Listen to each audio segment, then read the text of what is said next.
Raksasa Turki ini kian serius untuk boyong Manuel Ugarte dari MU. Rumor ketertarikan Galatasaray terhadap Manuel Ugarte nampaknya bukan sekedar rumor semata. Raksasa Turki itu dikabarkan sudah mulai bergerak untuk mengamankan jasa gelandang Manchester United tersebut. Di musim 2025-2026 ini, Ugarte mengalami situasi yang sulit di Manchester United. Penampilannya yang kurang konsisten membuatnya lebih banyak duduk di bangku cadangan tim besutan Ruben Amorim tersebut. Rumor yang beredar menyebut bahwa Ugarte tidak nyaman berada dalam kondisi ini. Alhasil, ia berencana untuk pindah klub di bursa transfer Januari 2026 nanti. Dilansir media Turki, Fotomatch, Ugarte selangkah lebih dekat untuk meninggalkan MU di musim dingin nanti. Pasalnya, Galatasaray dikabarkan sangat serius ingin memboyong sang gelandang di bursa transfer yang akan datang. Menurut laporan tersebut, Galatasaray sangat serius menginginkan jasa Ugarte. Manajer mereka, Okan Buruk, butuh tambahan tenaga di lini tengahnya. Ini disebabkan ia kurang puas dengan performa beberapa gelandangnya, sehingga ia butuh tambahan tenaga di sektor tersebut. Buruk dikabarkan sudah lama mengamati aksi Ugarte, dan ia menilai profil sang gelandang cocok dengan timnya. Alhasil ia berencana untuk memboyongnya di musim dingin nanti. Menurut laporan tersebut, Galatasaray tidak sekedar berwacana untuk merekrut Ugarte. Mereka sudah bergerak untuk menego MU agar sang gelandang bisa pindah ke tim mereka. Mereka mengajukan tawaran peminjaman selama 6 bulan untuk jasa Ugarte. Nantinya ada klausul pembelian permanen di akhir masa peminjamannya. Total paket tawaran Galatasaray untuk Ugarte berada di angka 25 juta euro. Mereka berharap MU mau menerima tawaran itu sehingga sang gelandang bisa pindah ke Istanbul. Menurut laporan yang beredar di Inggris, Manchester United sebenarnya tidak keberatan untuk menjual Ugarte. Pasalnya, penampilan pemain timnas Uruguay itu masih jauh dari kata maksimal. Namun, MU akan meminta Galatasaray menaikkan tawaran mereka untuk sang gelandang, karena mereka mengeluarkan uang yang besar untuk merekrutnya dari PSG. Jadi mereka tidak mau terlalu rugi saat menjualnya.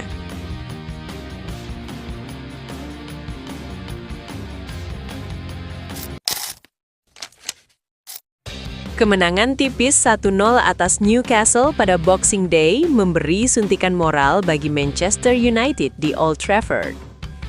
Namun di balik hasil positif itu, persoalan kebugaran pemain kembali menjadi perhatian utama. Pelatih Ruben Amorim harus terus menyeimbangkan tuntutan jadwal padat dengan kondisi skuad yang belum sepenuhnya pulih. Sejumlah pemain inti masih berada dalam pantauan tim medis menjelang laga berikutnya. Menghadapi Wolves di kandang, United kembali menunggu kepastian kondisi beberapa nama penting. Situasi ini membuat ruang perawatan sama krusialnya dengan persiapan di lapangan. Absennya Kapten Bruno Fernandes saat melawan Newcastle menjadi pengingat betapa jarangnya ia melewatkan laga karena cedera. Ini baru kali ketiga ia absen akibat masalah fisik sejak tiba di Old Trafford.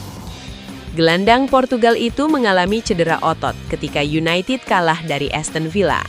Situasi tersebut memaksa Amorim melakukan penyesuaian kreativitas lini tengah tanpa sosok paling berpengaruhnya. Menurut laporan Manchester Evening News, Fernandes diperkirakan menepi selama beberapa pekan. Laga kontra Wolves dinilai datang terlalu cepat, meski ada optimisme ia bisa kembali merumput pada Januari. Kekhawatiran muncul ketika Mason Mount ditarik keluar saat jeda laga melawan Newcastle.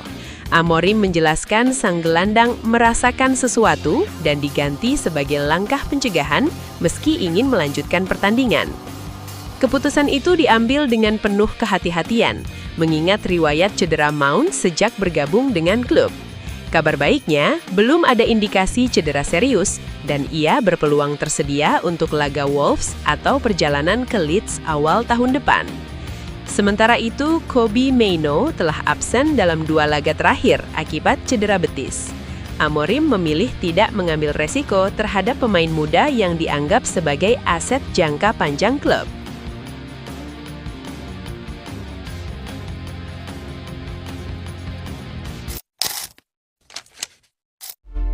Mohon doa dan dukungannya untuk fans Manchester United dengan mengetik amin di kolom komentar. Mudah-mudahan Manchester United lebih baik lagi dari minggu-minggu berikutnya. Amin. Catatan penting di balik proyek Ruben Amorim di Manchester United. Ruben Amorim perlahan mulai menciptakan jejaknya di Manchester United. Perubahan struktur permainan mulai terlihat, hasil positif pun mulai datang, termasuk kemenangan tipis atas Newcastle United di Old Trafford. Sayangnya, di balik hasil positif itu, ada satu isu yang terus berulang. Manchester United masih kesulitan mengontrol pertandingan, terutama ketika sudah unggul dan dipaksa bertahan lama. Amorim sendiri menyadari hal tersebut. Ia menilai fondasi sudah mulai terbentuk, tetapi evolusi timnya belum sepenuhnya selesai. Sejak tiba di Old Trafford pada November 2024, Ruben Amorim menegaskan bahwa perubahan tidak akan terjadi secara instan. Ia pernah mengibaratkan pergantian sistem seperti paus yang diminta mengubah keyakinan, sebuah metafora tentang pentingnya proses dan tahapan. Dalam sebuah konferensi pers pada September, Amorim menegaskan bahwa evolusi adalah keniscayaan. Namun menurutnya, setiap langkah harus diperhitungkan dampaknya terhadap tim secara menyeluruh. Pendekatan itu tercermin dalam fleksibilitas taktik Manchester United. Meski dikenal dengan sistem 3 back, Amorim tidak kaku. Struktur permainan bisa berubah sesuai fase laga, mulai dari build up, pressing tinggi, hingga bertahan dalam blok rendah. Di atas kertas, Manchester United sering terlihat menggunakan 3 back. Namun dalam praktiknya, bentuk tim kerap bergeser. Dalam beberapa laga awal, United bahkan menekan lawan dengan struktur 4-4-2. Melawan Bournemouth misalnya, Ahmad tampil lebih tinggi dibandingkan Diogo Dalot dalam skema menyerupai 3-4-3 yang timpang. Sementara saat menang 1-0 atas Newcastle United, struktur menyerupai 4-2-3-1 terlihat jelas ketika United menguasai bola, dengan Matheus Cunha bergerak bebas dari sisi kiri. Perubahan paling mencolok justru muncul saat bertahan di blok menengah. Dalam beberapa laga terakhir, United meninggalkan pola 5 back. Mereka sempat bertahan dengan 4-4-2, 4-3-3, hingga 4-2-3-1, tergantung lawan dan konteks pertandingan. Keputusan Amorim menggunakan struktur 4-2-3-1 saat bertahan melawan Newcastle bukan tanpa alasan. 3 gelandang lawan dikenal agresif dan dinamis, sehingga United memilih pendekatan penjagaan ketat. Di babak pertama, Mason Mount, Manuel Ugarte, dan Casemiro bekerja disiplin. Mereka menempel pergerakan Bruno Guimaraes, Jacob Ramsey, dan Sandro Tonali, sementara Lisandro Martinez atau Aiden Heaven naik menekan penyerang lawan yang turun ke tengah. Pendekatan ini efektif. Newcastle kesulitan menemukan ruang di antara lini, dan ancaman mereka sebagian besar bisa diredam. Bahkan ketika lini belakang United harus bergeser akibat overload di sisi sayap, Casemiro dan Ugarte sigap menutup celah. Dari sisi defensif, babak pertama itu menjadi salah satu penampilan terbaik Manchester United di era Amorim. Masalah muncul setelah jeda. Intensitas bertahan yang tinggi mulai menggerus stamina dan konsentrasi. Amorim melakukan pergantian dengan memasukkan Joshua Zirkzee dan Leny Yoro, sambil mengubah profil pemain sayap untuk menahan tekanan dari sisi lapangan. Dalot didorong lebih tinggi di kanan, sementara Patrick Dorgu berpindah ke kiri. Tujuannya jelas, memberikan perlindungan ekstra bagi bek sayap menghadapi ancaman lebar. Sayangnya, seiring waktu United mulai kehilangan kendali.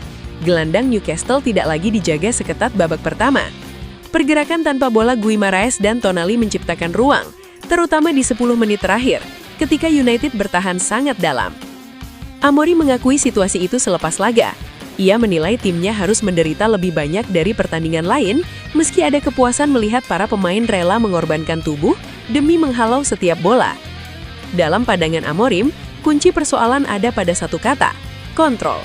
Minimnya penguasaan bola di babak kedua memaksa United terus bertahan, kondisi yang cepat menguras tenaga, dan fokus.